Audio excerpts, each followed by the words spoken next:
Hi, I'm Coy Barefoot. Coming up, a two-part show for you with Michael Signer, the mayor of the city of Charlottesville. We'll go in-depth and behind the scenes into politics in the city of Charlottesville, what's happening that you need to know about, and then we will look closely at the candidacy of Donald Trump. That's coming up.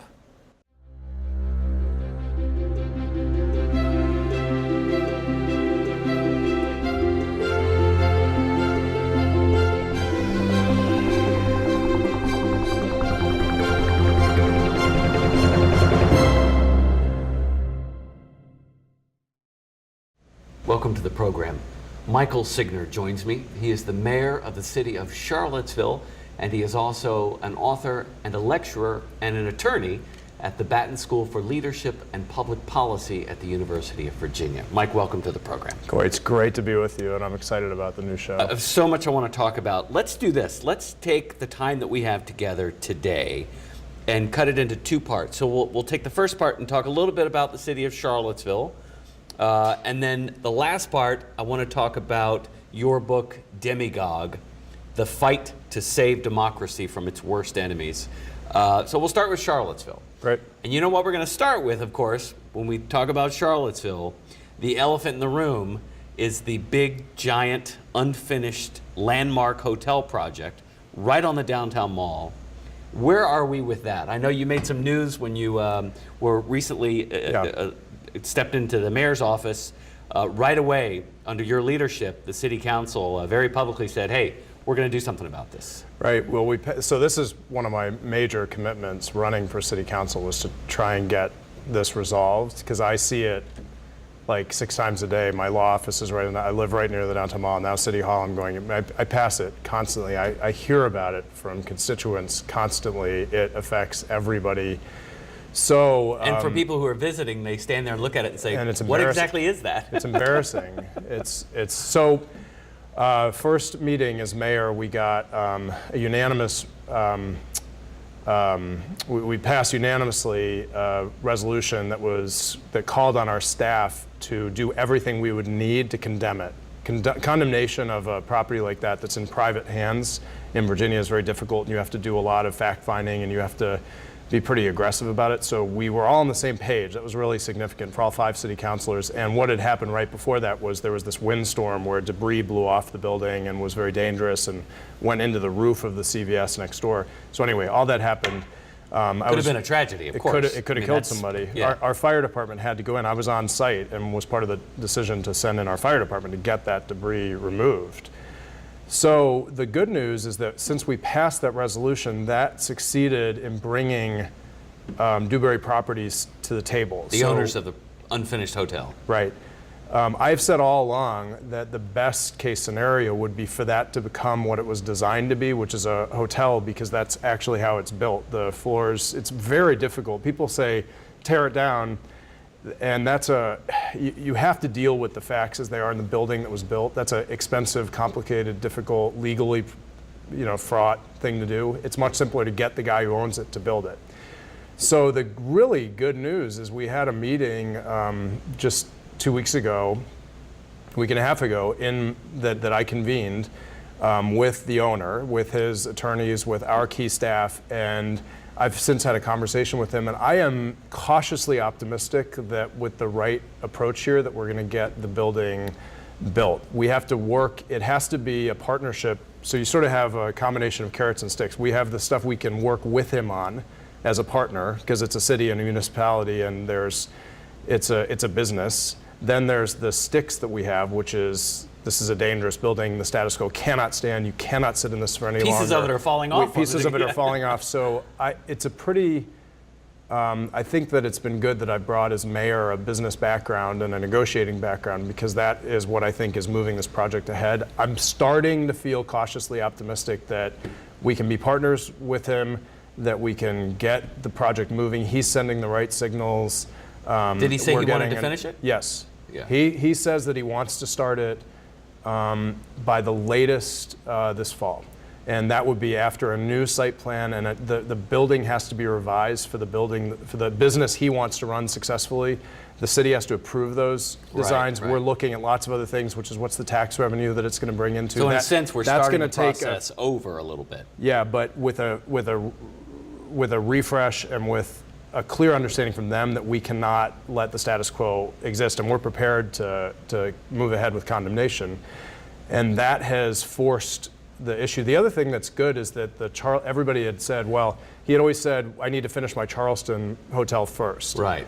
That is up, it's going to be up and running by early May. And that is the first of 2 boutique 5-star hotels that is the Dewberry brand that this is going to be. So I actually think, again, I'm cautiously optimistic. What this owner wants to do is build a real 5-star hotel property on the downtown mall in Charlottesville. We don't have anything like that. It could bring a lot of tourist dollars to the downtown area. It could bring a lot of there's so restaurant. many reasons to celebrate a project like that. It'll fit into the winery scene and to weddings, to tourism, to Monticello and everything. So, but I'm cautiously optimistic. We're just really starting on this now, but I do know that what we have done has brought them to the table. So, but it's going to be a lot of negotiation going forward. Let me ask you about this. Speaking of hotels, West Main Street, which is a really historic thoroughfare that unites downtown Charlottesville out to the University of Virginia.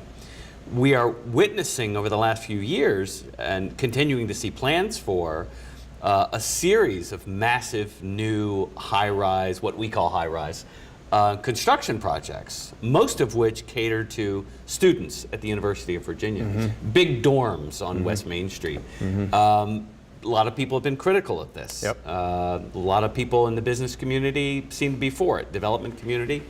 How should we understand what is really a historic moment in the city of Charlottesville? Well, on the agenda in next week's city council meeting is a amendment to our zoning ordinance for West Main Street and for that entire corridor, which is a really significant adjustment based on a lot of this feedback and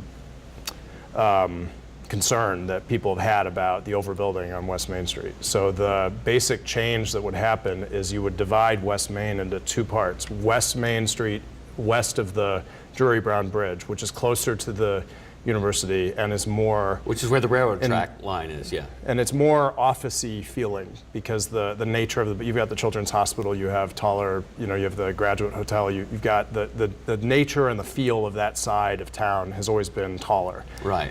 The feedback from the community and the concerns about preserving the historical profile has led to staff and the community to propose this change where east the heights will be lowered significantly. So they'd be a little bit above 50 feet, which is 4.5 stories. Where you still have much of the older housing stock and the original houses that used to be on that street. Right, so the concern is what's happening, the development that would happen on all those parcels on West Main Street. How do you want that to look? Now, a lot of people, it's interesting to me. I hear a lot of concern about this where a lot of people don't know that no matter what, developers could come into most of those parcels and build up a lot higher than current. Like if they purchase, one of the parking lots, and they want to build a building that is 4 or 5 stories, they can do that by right, is what it's called. They have to go, it's a historic preservation district, so they have to go through approval with our Board of Architectural Review. So they do have to get approved. But doesn't mean they can't build it. But they couldn't, Right. So some people don't want to accept that, and because they just want it to stay exactly the same, and that's not how zoning or development works. What we have as the city council to control is what, if it were developed, what the streetscape looks like. And that's a very powerful tool. And does it look like a canyon, or how far do the buildings come up to the sidewalk? That's a big debate that we're going to hear next week. So that's called a setback. Do you have a mandatory setback where...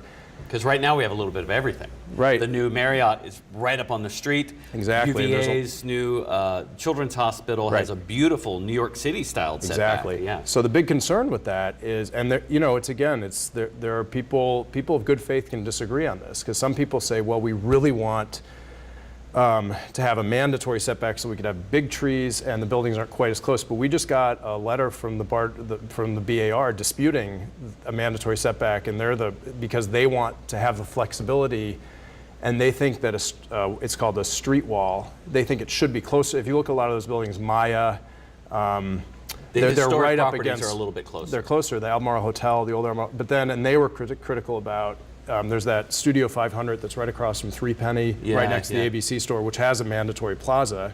Right. But it's not used for anything much else than I see. There's a lot of loitering that happens there, but it's not a very functional plaza, and it has a mandatory setback. Right. So I think the right answer is going to be. Well, we're going to decide it. My colleagues are going to have, we have five very independent-minded city councilors. I think that I'm definitely listening to the opinion and I live right off of this corridor myself, so I want to, it's very important to me that we maintain the historical integrity, we maintain the environmental feel, we don't create a canyon feel, and we have that part of West Main feel like Charlottesville, and we want it to feel like Charlottesville going forward. I think that's really important, and we are learning from the flats what happened going into that, which is another experience project on the other side. Many people did not like. Right. Mike, really quickly here before we take a break, your vision as mayor of Charlottesville, give us a flavor of some of the things you're looking at that you feel really characterize what you'd like to do in your term. So my theme running for this office, initially I just ran for city council, not to become mayor. That happened in the first meeting, is One Charlottesville. And that to me means that I'm seeking to build bridges throughout a community wherever I can, to unify the city, to focus on what unites us rather than divides us. When I'm making decisions, I'm thinking about the entire community while I'm doing it. I'm actively trying to move beyond this loud voice or this interest and thinking about Charlottesville is 10 square miles, it's 45,000 people, it has its richness of a history, it has its problems, it has different neighborhoods. What is best for the whole city? And that means that I'm trying to force myself to think through that process. We are going into a refresh of our strategic plan. For instance, and this is dictating a lot of what I'm trying to do. Part of what I'm trying to do is create a city council that mirrors the best of the community, that mirrors deliberation, that people watch city council and they're proud of how we deliberate, of how we work together, that we're collegial, we're efficient, we're open, we're transparent, we're engaged with the community, that they like what they watch with city council. That's kind of a process thing, but it's very important to me for governance. In terms of specific answers, they're kind of in everything I've been doing. I did the first meeting of something that I created called the Mayor's Advisory Council on Innovation and Technology last week, where we had a whole host of leaders from the Capitol and the tech and the startup spaces in town get together and talk about what can the city do to make that ecosystem much better. There was and much more dynamic, to signal to the world that we really care about that part, because if you don't move in that part of our economy, you stagnate or you falter. That's the lesson from a lot of our peer communities around the city. So we need to keep on thriving. But then we have a huge part of our economy which is about people who don't have college degrees, and we have an endemic poverty problem in the city, and we need to be. Most of whom are. It's classic working poor problem. People working 2 and 3 jobs. Exactly. And not really still making enough money to live on. Exactly. So there are big opportunities afoot for us. We just had a meeting last night planning out all of the work sessions throughout this year that we do. That's when we get together and we chew on a problem where there's not necessarily a vote ahead of us, but we're directing staff to. That's where, for instance, the growing opportunity effort that we have, where the city curates mentorship, apprenticeships with employers in town, and they create 15, 20 jobs here or there. I want to work to amp that up, and I think it's really important. The city has a role to play in creating more economic development for people who don't have college degrees, basically here. So I'm on that. So let's do this. We're going to take a quick break, and when we get back, you'll change hats, and we'll talk not as mayor, but we'll talk about your research as a political scientist and your book, Demagogue. That's coming up. You're watching the Coy Barefoot Program, and we will be right back.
Welcome back to the program. We're talking with Mike Signer. He is the mayor of the city of Charlottesville, and also he is Dr. Mike Signer, a political scientist, and one of his books that's getting quite a lot of press across the country these days is Demagogue, The Fight to Save Democracy from Its Worst Enemies. So Mike, let's talk about that. I want you to put on your political scientist hat for us here and help us understand. You've been published in the Washington Post multiple times recently with your read on this national political scene that we are seeing take place, so much of which with Donald Trump is unprecedented. Right. And how should we make sense of what's happening as citizens, as Americans, through the window of your research? I wrote a book in 2009 called Demagogue, as you said. It came out of my doctoral dissertation. The demagogues are a kind of pathology of democracy. They're something that democracy has always had to deal with since it was invented. They're predatory, opportunistic, shameless mass leaders who play to the people's prejudices for their own ambition. And I've got a 4-part definition of what a demagogue is. It's very quickly. They're somebody who mirrors themselves as a man of the masses, usually by attacking elites. So they're a mirror of the masses. They trigger great waves of emotion. They use that emotion for political advancement, their own ambition. And the 4th rule is they threaten or break established rules of governance. When I wrote the book in 2009, that was in a phase of my career where I was working more on national security and foreign policy issues. And the demagogues who were in the world at that time were Hugo Chavez or Muqtada al-Sadr in Iraq or Mahmoud Ahmadinejad in Iran. You had a crop of these predatory mass leaders who were popping up. There was really nobody on the domestic scene in the United States. A lot of my research has been about American demagogues, though. So you look back at history, and they tend to come up when there's great turmoil and a need for an enemy. So you looked in the 1930s, you had Huey Long, who's probably the greatest. I use that word "great" as a, with a big asterisk. Most well known, perhaps most infamous. Yeah. Right. George Wallace, Joseph McCarthy. There's a lot of other examples. I am incredibly, deeply concerned about Donald Trump. I think that he is preying on a very deep cynicism and anger, the prejudices in this group of people that he's playing to. I think that a lot of that is a product of people being angry about Barack Obama being elected president. I think there's whole other sets of it that are about economics. That's already there, but what I despise about what Trump is doing is that he's intentionally seeking out to exploit it. Whenever he's been asked by the press, well, why are you doing this? He says, people are angry. People are angry out there. But he's identifying that, and he's choosing to inflame it for his own advancement, which is what demagogues do. And I think that anybody who is in government, I talked in my first meeting as mayor, I actually mentioned Donald Trump. I said, I see the job of a well-functioning local government. The people I work with are working hundreds of hours every month. There's a lot of, for pennies, really, because they care. They might not get it right all the time. Obviously they don't, but and then the people we have on our staff, everybody's trying to get it right. A lot of the action is in good government, right? And I could come up with many, many examples of what the city, AHIP. We fund to a pretty high level every year a nonprofit that just rebuilds dilapidated homes in Charlottesville. That's a good program. That's good government. And then you have somebody like Trump just saying it's all broken, it's all, and invest your vote in me as a strong man, as an authority. That's what really worries me, because the premise that he's offering to us is like the most dangerous demagogues in the past. I wrote this piece in the Washington Post this week, I wrote a piece in the Post last fall where I described how I concluded that Trump was a demagogue. I previously had not thought that he was one. Now, this piece this week was about what happens when demagogues come into power. Yeah. That's what really worries me. And history, as you know, history is not shy at all about shouting to us from the past, this is what happens to countries that embrace a demagogue as their strongman leader, and it's not a good thing. It's exactly what I am most worried about is what you saw in the debate last night, which is so what a demagogue does, like the combination of those 4 things I talked about, but especially threatening or breaking established rules of governance, but the emotional connection. They set up a state within the state that is accountable to them alone. That's why demagogues historically have posed a real threat to democracy. This happened in Weimar Germany, where you had a nice constitutional democracy until Adolf Hitler came, set up a political party that was run this way, and basically took over the state. That is the threat that demagogues pose, and then he became a tyrant. That like this pattern, system is so broken, yeah. Trust me, Trust me. Put your trust in me and I'll fix it. And the paradox is people use their freedom, their political freedom, to give it over to somebody who tyrannizes them.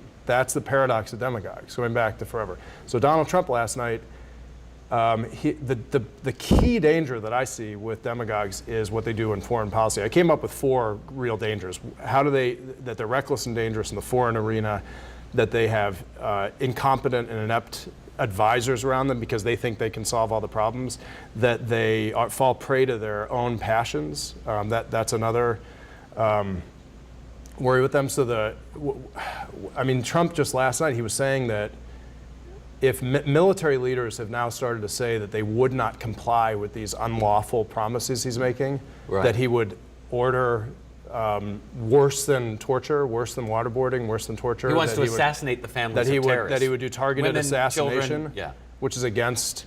And then you had Michael Hayden, who was the director of the CIA, say right, we would not comply with those. So you'd have, it would basically be an impeachable offense, because if you have a commander-in-chief who is ordering unlawful orders. Right, right. And last night when he was confronted on those, he said, well, they'll do what I say. This is not like fun and games. This is actually talking about breaking the law as a commander-in-chief. So, and Mike, that's when you get into really, yeah, and then what is he going to do internationally? What is he going to, and then also what is, if he loses his temper, the narcissism and the vanity and the vulgarity, how does that play itself out there's a reason that most of our presidents have acted presidential. It's not a joke. So what's your reaction to his supporters who would say, you're just being hyperbolic?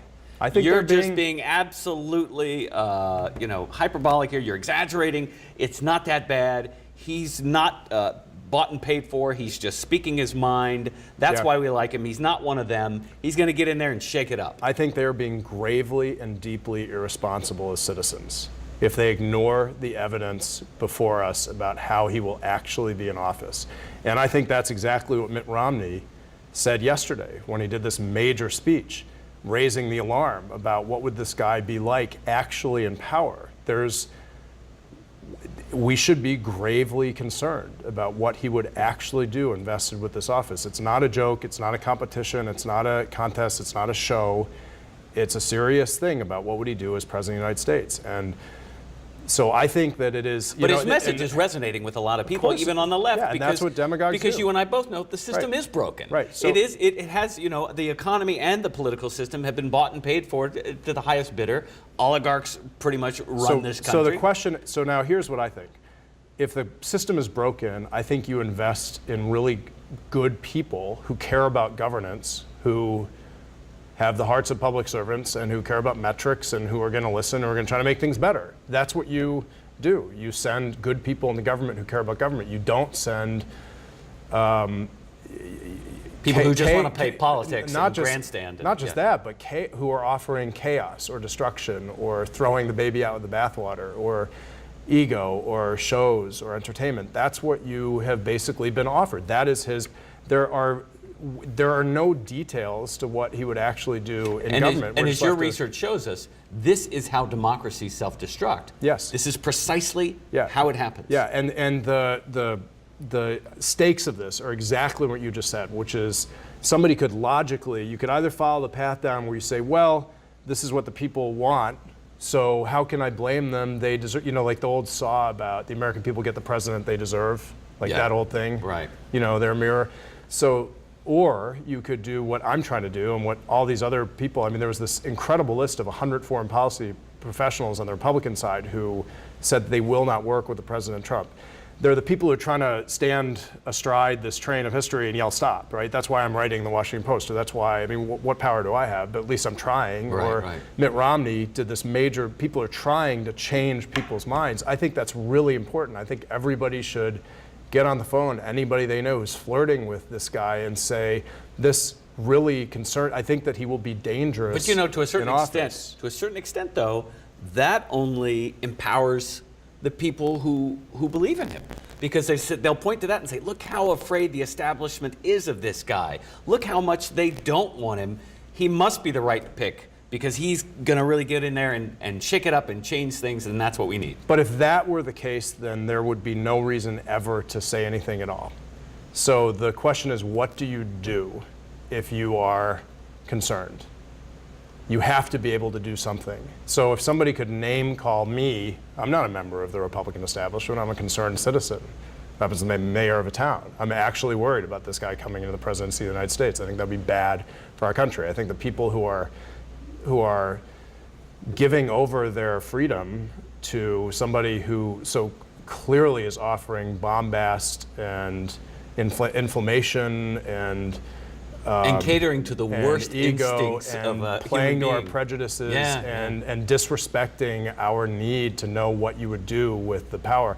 I think that there actually could be a course available to Donald Trump if he decided to become responsible, to totally recalibrate everything about himself at this key moment when he's become serious and say, okay, I'm going to be a serious candidate for president of the United States. But he has refused for the last, he's been promising to make a list of his foreign policy advisors. So he's going to be the commander-in-chief of the United States, right? You win the general election in early November. You have 2 months before you're sworn into office. That's not a lot of time for presidential transition. Who is going to be advising him on dealing with North Korea? Who's going to be working directly on Russia? Who's going to be, this is not like training day. You got to have a serious professional operation up and running. You even do that when you run for governor of a state. And he cannot provide a list of his foreign policy advisors. And he has said that he's going to do it, and he's broken the promise. He's been saying that for months. 4 times. Yeah. 3 weeks ago on one of the MSNBC shows, he'll said I'll provide it in a week. 1 week, and he didn't do it. And the reason he didn't do it, I think, is because he can't. So that means that he has nobody actually on board with him whose name he would put out, who's going to help run the national security of the world's foremost nuclear power. Is this a joke? This is dangerous. This is worrisome. Mike, thank you for being here. You're welcome. I appreciate it. Mike Signer, his book is Demagogue, The Fight to Save Democracy from Its Worst Enemies. I'm Coy Barefoot. I hope you've enjoyed the program. Have a terrific week, and y'all be good to each other.